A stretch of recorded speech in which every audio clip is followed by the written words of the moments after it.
kali 12 bisa 350.000 ya. Mudah-mudahan ya, banyak. Nah ini bukti bahwa apapun situasi politik, kepala badannya tetap kerja untuk tugas negara ya. Ada perubahan-perubahan besar. Karena pesan Pak Presiden, Pak Jokowi kepada saya seperti itu. Lakukan tugas sebaik-baiknya, lindungi PMI dari ujung rambut sampai ujung kaki, sehingga semangat beliau tetap ya, menjadi energi, menjadi spirit saya dan kawan-kawan untuk terus bekerja. Saya dapat informasi tadi untuk penerbangan hari ini Garuda ya, itu delay depending menjadi besok pagi. Nggak apa-apa ya, toh sudah dikomunikasikan juga dengan pihak Korea. Ya nggak apa-apa lah, 1 hari kan dibayarin negara juga hotelnya.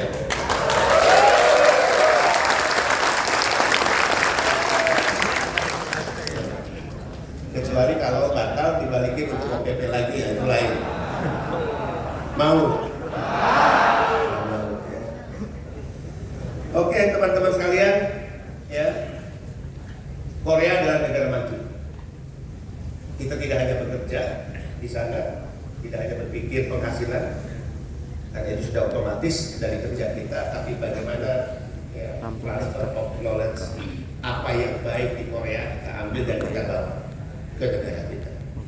Mereka juga adalah negara yang sangat disiplin dan keras dalam urusan penegakan hukum. Ya, kita baru menuju ke sana, sehingga hormati adat istiadat yang berlaku di negara Korea dan juga hormati hukum negara setempat. Jangan bikin masalah. Dari jumlah yang akan kita berangkatkan 273 manufaktur dan 158 perikanan. Mana yang perikanan? Angkat tangan. Ya. Sampai Korea mau kerja atau mau kabur? Kerja. Sampai Korea mau kerja atau mau kabur? Kerja. Awas. Berani kabur, ya. Berani kabur, paspornya langsung di-ban untuk 5 tahun. Tidak boleh lagi berangkat ke Korea atau ke negara mana. Oke. Ya. Karena waktu saya ke Korea ketemu dengan pihak HRDK, ketemu dengan Pak Duta Besar, keluhan Duta Besar, keluhan pihak Korea itu tentang kaburan.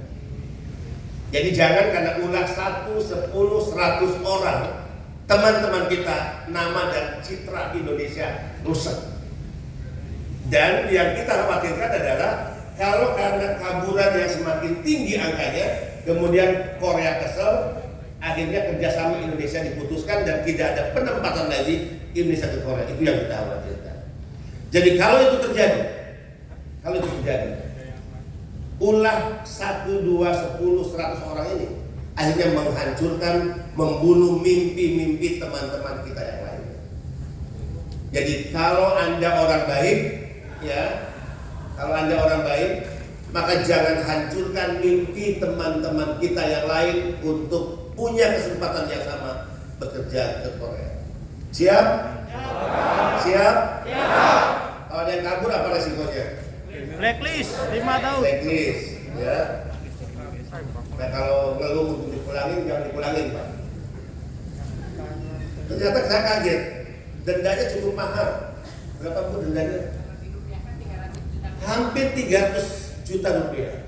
Jadi kalau ada kaburan, termasuk overstay Bu ya, kena razia, dia harus bayar denda 300 juta minimal. Siapa yang bayar? Mau berbani orang tua? Orang tua udah lepas dengan doa-doa terbaik.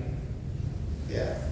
Kemudian kita di sana bukan meringankan beban orang tua, justru memberikan beban baru kepada orang tua kita. Saya percaya kalau lihat wajah-wajah ini orang-orang baik semua. Walaupun saya juga bisa lihat ada pembedanya. Ada yang sudah punya keluarga, punya pacar, tapi ada yang jomblo juga. Kelihatan. Mana yang jomblo? Yang single beda ya, jomblo dengan single tuh. Single tuh pilihan, jomblo itu takdir. Tapi Termasuk yang jomblo jangan berkecil hati. Jomblo itu seperti bendera, tidak semua orang memiliki tapi tetap dihormati. Itu kata Fajar Sad Boy, bukan kata saya. Masuk hotel kapan? Kemarin. Coba. Malam. Ada nggak yang kalian bayangkan keluar dari rumah, wajah ibu, bapak kalian, dan apa-apa yang kalian dengar yang keluar dari mulut mereka, orang tua kita, pasti doa-doa terbaik. Ya, sayangi mereka, jangan hianati mereka. Mereka orang-orang paling dahsyat, paling luar biasa di muka bumi ini. Tidak ada orang atau manusia yang memiliki cinta kasih yang sangat dahsyat dan luar biasa kecuali orang tua kita. Orang yang tidak pernah menuntut apapun pada kita, bahkan setelah kita sukses sekalipun. Tidak pernah kita dengar ada orang tua yang ketika anaknya sukses, nak kembalikan semua pengeluaran bapak ibumu. Nak hitung dengan gajimu dan kembalikan apa yang sudah bapak ibu belanjakan untukmu. Enggak ada. Bahkan 9 bulan kita dikandung dalam kandungan ibu, kita nggak pernah tahu ibu bisa memberikan asupan susu, makanan agar kita tumbuh sehat dalam kandungan. Uangnya dari mana? Dengan cara apa ibu menyusui kita? Sambil bekerja mungkin. Bayangkan, kita dalam kandungan ibu sambil bekerja. Kita nggak pernah tahu juga bapak kita mencari uang dengan cara bagaimana. Ya, yuk. Kita ini kan beragama semua nih, pastinya. Semua agama mengajarkan bagaimana penghormatan kita kepada bapak ibu kita. Lakukan itu sampai kapanpun, bahkan sampai pada kesuksesan yang kita miliki sekalipun. Kita tidak akan pernah ada di sini. Jangan sombong seolah-olah karena kemampuan pribadi kita. Pasti selain karena ridho Allah adalah karena orang tua kita. Ada doa-doa mereka. Bangga gak punya orang tua? Enggak. Mana yang masih punya ibu, bapak? Mana yang sudah tidak punya ibu, bapak? Oke, pesan saya jangan jadi anak yang memiliki penyesalan seumur hidup. Ya.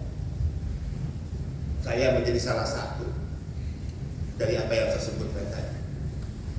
Saya adalah anak yang memiliki penyesalan seumur hidup yang selalu membuat saya gelisah karena ketika saya sukses tidak sesen dari gaji yang saya terima pertama kali bahkan bisa diberikan kepada orang tua saya karena orang tua saya sudah meninggal sebelumnya, kedua-duanya. Jadi kalian yang masih punya orang tua, sayangi mereka, bangga jika tanpa diminta sekalipun gaji pertama kalian berikan untuk orang tua kita. Saya dulu bermimpi begitu, ya Allah ingin rasanya kalau saya kerja dapat gaji, saya belikan kain sarung untuk bapak saya, baju koko untuk digunakan di Idul Fitri. Saya berikan baju untuk ibu saya agar ibu saya bisa menggunakannya di hari-hari istimewa. Tapi justru ketika saya pertama kali dapat gaji sebagai anggota DPR saat itu, DPRD, orang tua saya sudah mendahului saya dan meninggal kedua-duanya. Jadi bangga kalian masih punya orang tua, hormati mereka, sayangi mereka.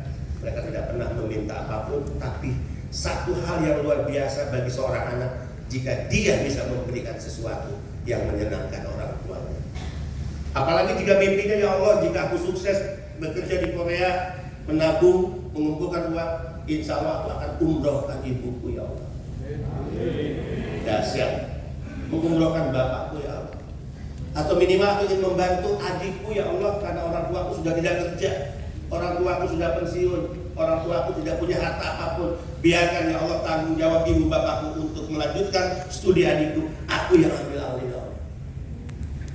Ya Allah, rumah yang ditempati oleh bapak ibu dari dulu begitu aja. Aku pernah tidur dengan bapak ibu saat kecil di kamarnya. Kamar itu masih seperti di mana dulu aku kecil, ya Allah. Aku ingin perbaiki menjelang akhir hidup dari bapak ibuku agar punya kamar yang baik. Masya Allah. Ya, mudah-mudahan kalian adalah orang-orang yang soleh dan soleha.